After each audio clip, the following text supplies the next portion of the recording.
Conquérant pacifique. Chapitre 32. Une Église généreuse. Dans sa première épître aux Corinthiens, Paul donnait aux croyants des instructions relatives aux principes généraux qui servent de fondement à l'œuvre de Dieu sur la terre. Il rappelait ce qu'il avait fait pour eux et leur demandait « Qui jamais fait le service militaire à ses propres frais? Qui est-ce qui plante une vigne et n'en mange pas le fruit? Qui est-ce qui fait paître un troupeau et ne se nourrit pas du lait du troupeau? Ces choses que je dis, n'existent-elles que dans les usages des hommes? La loi ne les dit-elle pas aussi? Car il est écrit dans la loi de Moïse, « Tu n'emmuselleras point le bœuf quand il foule le grain. » Dieu se met-il en peine des bœufs ou parle-t-il uniquement à cause de nous? Oui, c'est à cause de nous qu'il a été écrit que celui qui laboure doit labourer avec espérance, et celui qui foule le grain, fouler avec l'espérance d'y avoir part. Si nous avons semé parmi vous les biens spirituels, est-ce une grosse affaire si nous moissonnons vos biens temporels? Si d'autres jouissent de ce droit sur vous, n'est-ce pas plutôt à nous d'en jouir? Mais nous n'avons point usé de ce droit. Au contraire, nous souffrons tout, afin de ne pas créer d'obstacle à l'évangile de Christ. Ne savez-vous pas que ceux qui remplissent les fonctions sacrées sont nourris par le temple, que ceux qui servent à l'autel ont part à l'autel? De même aussi, le Seigneur a ordonné à ceux qui annoncent l'Évangile de vivre de l'Évangile. L'apôtre rappelait ici les instructions du Seigneur concernant les fonctions dans le temple. Ceux qui étaient mis à part pour ce service sacré devaient être nourris par les frères, à qui ils accordaient en retour des bénédictions spirituelles. Ceux des fils de Lévi qui exercent le sacerdoce ont, d'après la loi, l'ordre de lever la dîme sur le peuple. La tribu de Lévi avait été désignée par le Seigneur pour le service sacré relatif au temple et au sacerdoce. L'Éternel avait dit au sujet du sacrificateur, « C'est lui que l'Éternel, ton Dieu, a choisi entre toutes les tribus pour qu'il fasse le service au nom de l'Éternel, lui et ses fils, à toujours. » Le Seigneur revendiquait le 10e de tous les revenus, et le fait de retenir la dîme était considéré comme un vol à ses yeux. Au sujet du traitement des prédicateurs, Paul disait, « Le Seigneur a ordonné à ceux qui annoncent l'Évangile de vivre de l'Évangile. » Et plus tard, il écrivait à Timothée, « L'ouvrier mérite son salaire. » Mais le paiement de la dîme ne représentait qu'une partie des revenus nécessaires à l'entretien du service divin. Nombreux étaient les autres dons et les offrandes mentionnées par l'Écriture. Pendant l'économie juive, on enseignait au peuple à cultiver l'esprit de générosité en subvenant aux besoins de l'œuvre de Dieu et des indigents. Dans certaines occasions, il y avait en plus les offrandes volontaires. Ainsi, à l'époque des moissons et des vendanges, on offrait les prémices de la terre. Le blé, le moût, l'huile étaient consacrés au Seigneur. Le glanage et un coin des champs étaient réservés aux pauvres. Les premières toisons, les premiers grains de blé étaient mis à part pour Dieu. Il en était de même pour les premiers-nés des troupeaux, et le premier-né de l'homme devait être racheté. Les prémices étaient alors présentées devant le sanctuaire et consacrées à l'usage des prêtres. Le Seigneur cherchait à enseigner à Israël, par ses principes de libéralité, qu'en toute chose il devait être le premier servi. Il rappelait ainsi au peuple qu'il était le propriétaire de ses champs, de son bétail, de ses troupeaux, que c'était lui qui envoyait la pluie et le beau temps pour faire croître et mûrir les récoltes. Tout ce que l'homme possédait était à l'Éternel. Il n'était que l'économe de ses biens. Dieu ne veut pas que les chrétiens, dont les privilèges sont plus grands encore que ceux des Israélites, soient moins généreux qu'eux. On demandera beaucoup, a dit Jésus, à qui l'on a beaucoup donné, et on exigera davantage de celui à qui l'on a beaucoup confié. Luc 12, verset 48. La générosité exigée des Hébreux était surtout au profit de leur bien-être national. Aujourd'hui, l'œuvre de Dieu s'étend sur toute la terre. Le Christ a placé les trésors de l'Évangile dans les mains de ses disciples, et il les a rendus responsables d'annoncer au monde la bonne nouvelle du salut. Nos obligations sont certainement beaucoup plus grandes que celles du peuple d'Israël. À mesure que se développera l'œuvre de Dieu, les appels se feront plus pressants. Il faut, pour y répondre, que les chrétiens tiennent compte du commandement de Dieu. Apportez à la maison du trésor toutes les dîmes, afin qu'il y ait de la nourriture dans ma maison. Si tous ceux qui font profession d'être chrétiens étaient fidèles dans leurs dîmes et leurs offrandes, les caisses du Seigneur seraient pleines, et il ne serait pas nécessaire d'avoir recours aux ventes de charité, aux loteries, aux jeux pour trouver des fonds. Les hommes sont portés à utiliser leur argent pour leur bien-être personnel, leur plaisir égoïste, leur toilette, l'ornement de leur demeure. Pour ces biens matériels, les chrétiens ne regardent pas à faire de grandes dépenses, superflues même. Mais quand on leur demande d'apporter leur contribution au trésor du Seigneur afin de poursuivre l'œuvre divine sur la terre, ils hésitent. Peut-être, lorsqu'ils sentent qu'ils ne peuvent agir différemment, consentent-ils à sacrifier une certaine somme, mais combien inférieure à celle qu'ils consacrent souvent à des plaisirs futiles. Ils ne font preuve ni d'un véritable amour pour le service du Christ, ni d'un intérêt réel pour le salut des âmes. Est-ce étonnant que l'expérience religieuse de telles personnes produise une existence si pauvre et si étriquée? Celui dont le cœur brûle d'amour pour le Christ considère ses obligations envers Dieu, non seulement comme un devoir, mais comme un plaisir. Quel privilège, en effet, de participer à l'avancement de l'œuvre la plus noble, la plus sainte qui soit confiée à l'homme, celle qui permet de présenter au monde les richesses de la bonté, de la miséricorde et de la vérité divine. C'est par esprit de cupidité que les hommes sont poussés à garder pour leur propre plaisir les biens qui reviennent de droit au Seigneur. Or cet esprit lui est en abomination, aussi bien de nos jours qu'à l'époque où il censurait sévèrement, par la voix des prophètes, la conduite du peuple israélite en ces termes. « Un homme trompe-t-il Dieu? Car vous me trompez, et vous dites « En quoi t'avons-nous trompé ?» Dans les dîmes et les offrandes.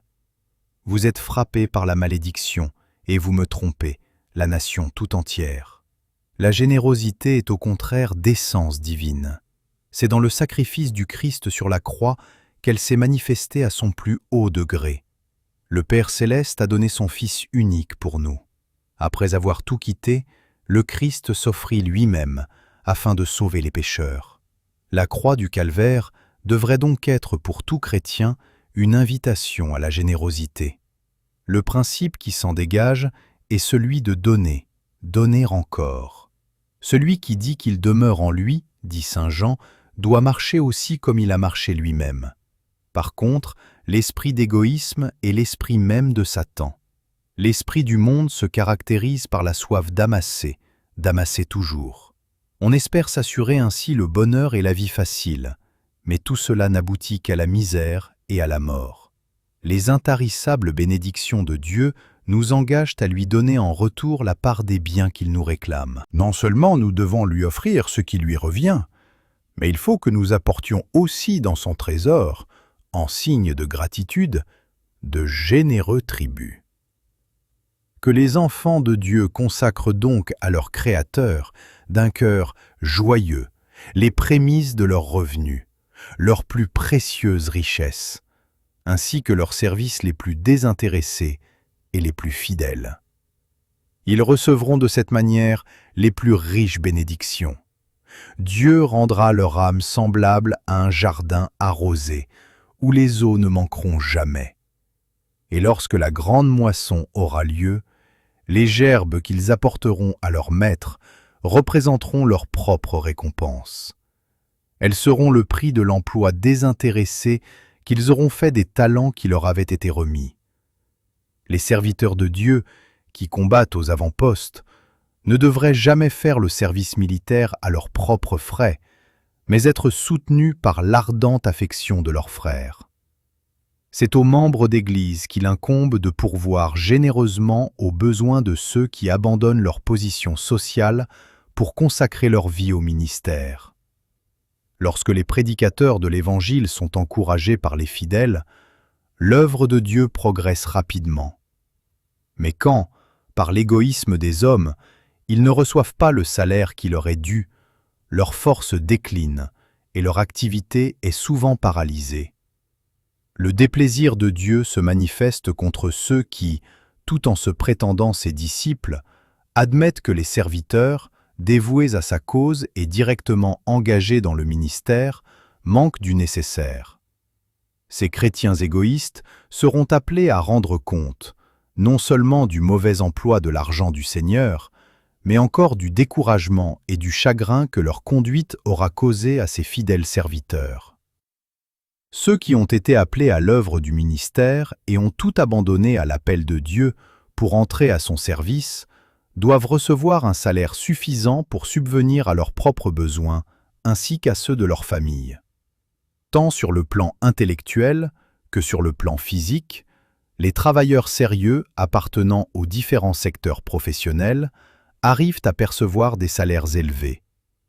L'œuvre qui consiste à répandre la vérité et à gagner des âmes n'est-elle pas plus importante qu'aucune de ces situations sociales? Et ceux qui s'acquittent fidèlement de cette tâche n'ont-ils pas droit à une bonne rémunération?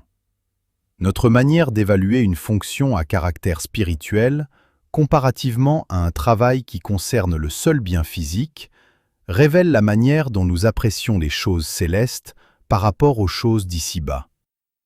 Pour subvenir à l'entretien des prédicateurs et à celui des missionnaires, il est nécessaire que le peuple de Dieu donne avec joie et libéralité.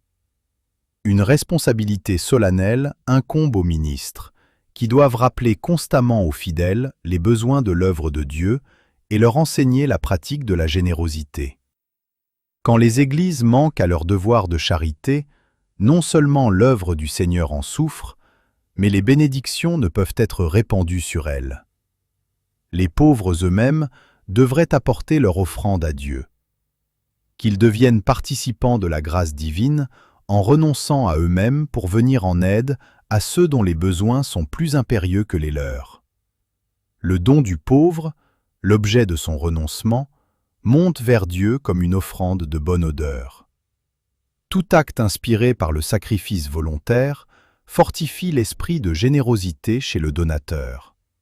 Il l'unit plus étroitement à celui qui, de riche qu'il était, s'est fait pauvre par amour pour nous, afin que par sa pauvreté, nous fussions enrichis. Le geste de la veuve, qui mit 2 pittes tout ce qu'elle possédait dans le tronc, est signalé dans les Saintes Écritures, afin d'encourager les pauvres à donner pour l'œuvre de Dieu. Le Christ attira l'attention des disciples sur cette femme qui s'était dépouillée de son nécessaire. Ce don paraissait plus précieux aux yeux du Maître que les offrandes les plus libérales, n'impliquant pas de sacrifice personnel. Les riches, eux, avaient donné une partie de leur superflu, tandis que la pauvre femme avait dû se priver de ce qui lui était indispensable pour apporter son offrande au Seigneur. Elle comptait sur lui pour subvenir aux besoins du lendemain. Le Sauveur déclara : « Je vous le dis en vérité, cette pauvre veuve a donné plus qu'aucun de ceux qui ont mis dans le tronc. » Il enseignait ainsi que l'offrande n'est pas estimée selon sa valeur vénale, mais selon l'intention et les moyens de celui qui donne. Pendant tout son ministère, l'apôtre Paul ne cessa d'éveiller dans le cœur de ses adeptes le désir de soutenir généreusement la cause de Dieu. Il les exhortait souvent à pratiquer la libéralité. Il écrivait aux anciens d'Éphèse au sujet de son travail parmi eux. « Je vous ai montré de toute manière que c'est en travaillant ainsi qu'il faut soutenir les faibles et se rappeler les paroles du Seigneur qui a dit lui-même « Il y a plus de bonheur à donner qu'à recevoir. » S'adressant aux Corinthiens, il écrivait « Sachez-le, celui qui sème peu moissonnera peu, et celui qui sème abondamment moissonnera abondamment. Que chacun donne comme il l'a résolu en son cœur, sans tristesse ni contrainte, car Dieu aime celui qui donne avec joie. » La plupart des chrétiens de Macédoine étaient pauvres en biens de ce monde, mais leur cœur débordait d'amour pour Dieu et la vérité. Aussi donnaient-ils joyeusement pour soutenir son œuvre. Lorsque les gentils faisaient des collectes pour secourir les chrétiens d'origine juive, les libéralités des Macédoniens étaient citées en exemple aux autres églises. Quand il écrivit aux Corinthiens, l'apôtre Paul attira leur attention sur la grâce de Dieu qui s'est manifestée dans les églises de Macédoine.